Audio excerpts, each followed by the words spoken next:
123 सरकारी प्रॉपर्टीज। आप सोचिए ये कितना बड़ा आंकड़ा है कि दिल्ली के अंदर दिल्ली की 123 सरकारी संपत्ति किसको दी गई? दिल्ली वक्फ बोर्ड को दे दी गई, दिल्ली वक्फ बोर्ड को। और किसने दी? मनमोहन सरकार ने। किस वक्त दी? मार्च 2014 में। मार्च 2014 यानी चुनाव शुरू होने के ठीक पहले 123 सरकारी संपत्ति दिल्ली की वक्फ बोर्ड को दे दी गई। सरकारी संपत्ति मार्च 2014 में। उस वक्त जिस वक्त किसी भी पार्टी की चिंता होनी चाहिए कि हम पर इतने भ्रष्टाचार के आरोप लग रहे हैं, हम इसको लेकर कैसे चुनाव में उतरेंगे। उस वक्त जब पूरे देश में कांग्रेस की यूपीए सरकार के खिलाफ एक पूरा आंदोलन चला था, आपको याद होगा, जिस आंदोलन की पैदाइश है अरविंद केजरीवाल और उनकी पार्टी।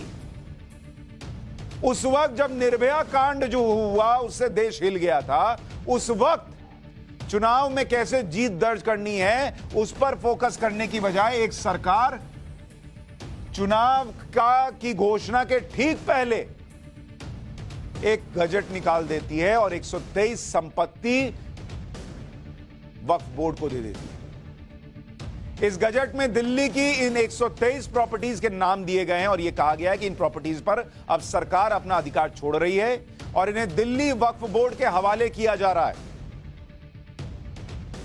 यहां आप इस बात पर ध्यान जरूर दीजिए कि मार्च 2014 का यह वो वक्त था जब लोकसभा के चुनाव होने वाले थे। 5 मार्च 2014 को यह गजट आया और इसी दिन आचार संहिता लग गई थी। एक तरफ आचार संहिता लग रही थी, दूसरी तरफ गजट निकालकर वक्फ बोर्ड को संपत्ति सौंपी जा रही थी सरकार की। इससे तो यही पता चलता है कि यह सब वोट पाने के लिए किया गया, वरना इतने आनन फानन में भाई ऐसा क्या था? अगर वाकई वक्फ की संपत्ति थी, अगली सरकार आती दे देती। उधर आचार संहिता लग रही है, इधर जो है वक्फ को संपत्ति दी जा रही है। वो संपत्तियां जिन पर सरकार का दावा था उन्हें वक्फ बोर्ड को दे दिया गया, क्योंकि जिस दिन 2014 के चुनाव के लिए आचार संहिता लगनी थी उस दिन मनमोहन सिंह की कांग्रेस सरकार के लिए सबसे जरूरी काम ये गजट जब छपवाना रह गया था।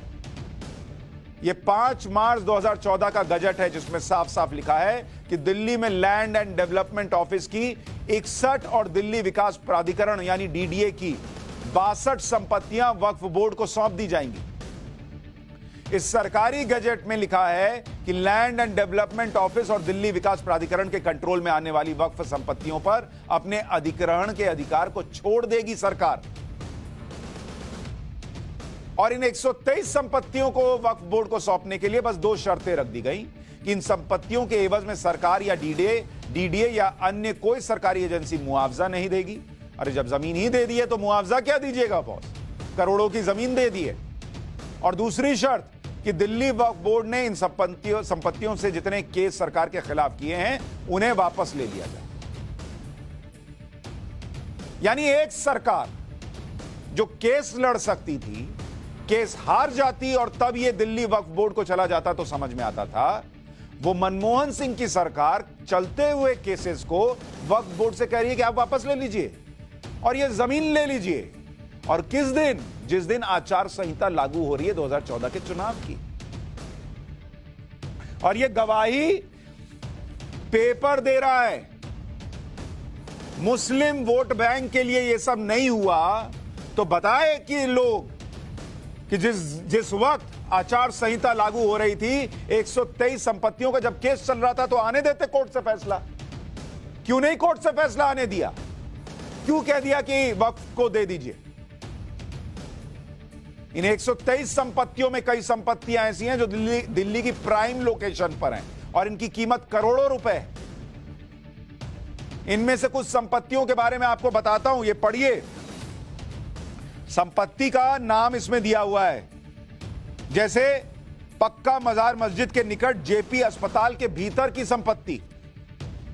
बताइए, मस्जिद और कब्रिस्तान फजल मोहम्मद रामलीला मैदान तुर्कमान गेट पर दे दिया वक्फ बोर्ड को।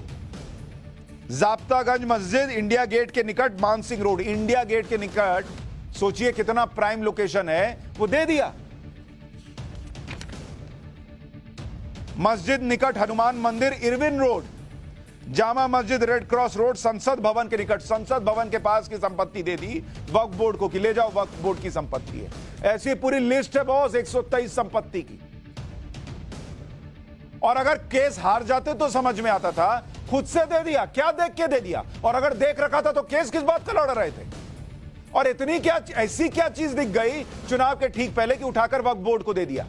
और यह सरकार की, मनमोहन सिंह की, सोनिया गांधी की, यूपीए सरकार की संपत्ति है बॉस, ये हमारी आपकी देश की संपत्ति है। दे दिया उठाकर वक्फ बोर्ड को चुनाव के पहले।